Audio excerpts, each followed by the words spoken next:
Hello, magical mamas. Welcome to episode 9 of the Magical Mothering podcast. I'm your host, Dania, and today I'm talking about sharing the celebrations of Samhain with your children. So, the old world has been celebrating the wheel of the year since the beginning of times. Seasonal tides call to the changes of rhythm of daily life from harvesting and growing, preparing for the cold, and celebrating with the sun. Communing with nature and deities has kept us connected to the sacredness of everyday tasks and shows us how we're a part of this cycle, this cycle of the sun. As we're growing, through journeys of releasing and cleansing, hibernating, blooming, and then fruiting. So, you may have heard of the Wheel of the Year, based on Wiccan holidays that celebrate turns of the sun with a Celtic impression. But as a non Wiccan pagan myself, let me share with you that these holidays do not represent everything. See, each culture has its own stories and rituals connected with turnings of the seasons, attuned to the realm of the earth where they reside and the history of stories of their ancestors that they've seeded from. Without overcomplicating or appropriating cultures and old world religions, I feel the importance needs to ground back into what resonates with you. So, Samhain is a Celtic Sabbath that falls on the cross quarter day between autumn equinox, also known as Mabon or winter finding, and the winter solstice, known as Yule. Samhain is the final harvest, and it calls to the beginning of winter, the cold, the dark. It's also related to the Norse festival of Winter Nights, where the animals who would not make it through the winter would be sacrificed in Disa Blot, where blot means blessing. And that provides a feast or meat for curing for the winter's supply. In the Northern Hemisphere, this aligns with October 31st, now well commercialized Halloween that has traditions that stem back to pagan ritualistic roots. As the dark encroaches, the humans shall retreat indoors, for the roads are handed over to the spirits. The spirits are walking the roads home to the Summerlands. And with old world practices of lighting the way with candles in a carved turnip or pumpkin and leaving out offerings for their journey. And the other ritual that comes with this is dressing in masks so that you can avoid being recognized as simply being human if you happen to be out after dark. In the Southern Hemisphere, this Sabbath is traditionally marked on the 30th of April until about the 1st of May, although the astrological date happens to be May 5th this year, is when it falls directly in between autumn equinox and Yule, winter solstice. Here in Australia, we're commemorating our ancestors with Anzac Day at the moment, a tradition that not only remembers the fallen in the Battle of Gallipoli, but creates awareness of all the soldiers who have sacrificed for their love of family, freedom for country, and a way to prove their worth of courage. The collective energy is brewing to acknowledge our ancestors' past, the sacrifices that they've made, the challenges they faced, and how we too can recall the strength to journey through any dark trials that may arise again. It's said that the veil is thin now at this cross quarter day, just like it is on Beltane. But now, as we welcome the dark, we're closer to the spiritual realm, where we can open to the whispers of our ancestors as they're making their journey towards the Summerlands.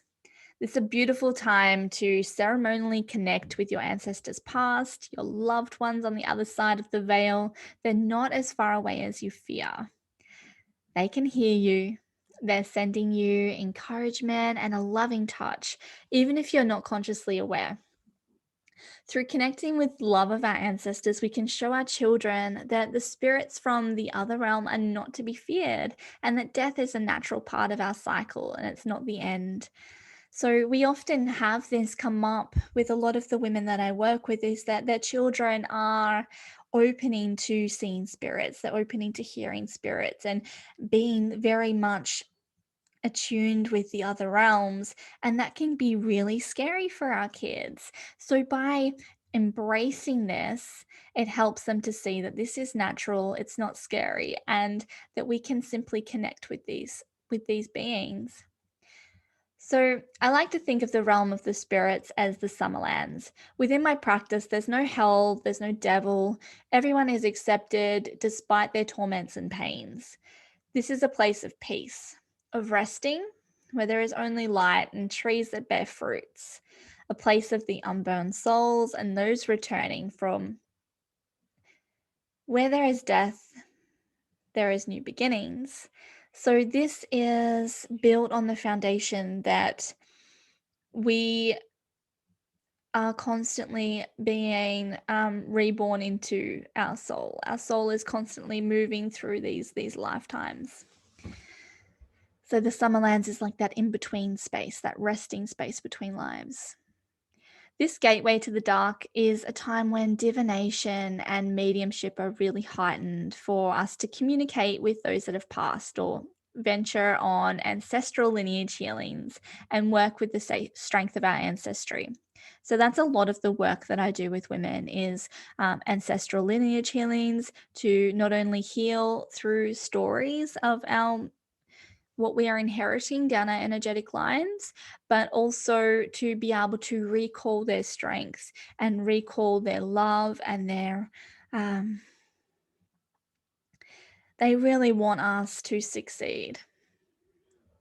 Okay, we can guide our children to bridge these connections by telling them stories of loved ones that have passed, by talking about where our lineage has come from, and drawing pictures of our beloved dead.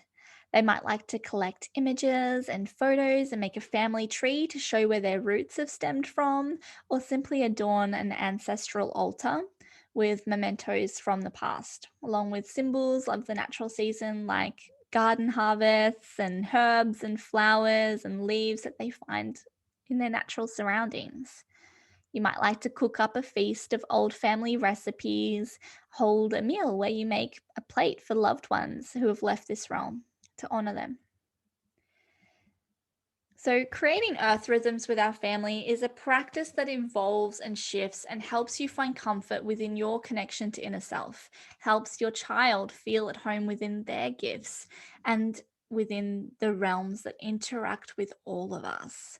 You can create a ritual as intricate or as simplistic as you feel called to do.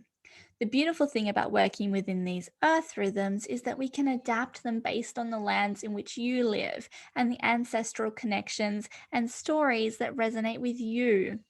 So I share the stories of Baba Yaga and Grandfather Deer with my children, and the story of the goddess, who now, after the grief of losing to the underworld at autumn equinox, she is now the crone who holds the wisdom of pain and loss. She shows us that letting go is a part of life, and she prepares us for the long night of going within. And this can be referring to the period of waiting for the light within the winter's dark. I feel this also ties to the goddess's final stretch of growing a baby within her womb, the divine feminine process. Those last moments that ask us to surrender, surrender, surrender even more. And then, just as it feels like the dark is getting too much, whether that be at winter solstice, a new life is born. So we hold on hope through this stretch. Honoring this teaches us that the power of patience and that this too shall pass. We draw on the strength and love that surrounds us, and we can continue through the dark, nurturing our roots, and we will soon bloom again. So, if you want more of this, don't forget to hit subscribe and you'll get information on my next episode. I also invite you to come support me over at Patreon. Special offer for today is that I am holding a complimentary ritual circle over in my community Magical Mothering on Tuesday the 27th of April. So the link is in the comments if you feel called to join me. Also, if you'd like to work with me in a private mentorship journey, please send me an email because I'd love to be your guide. So much love for you. Bye.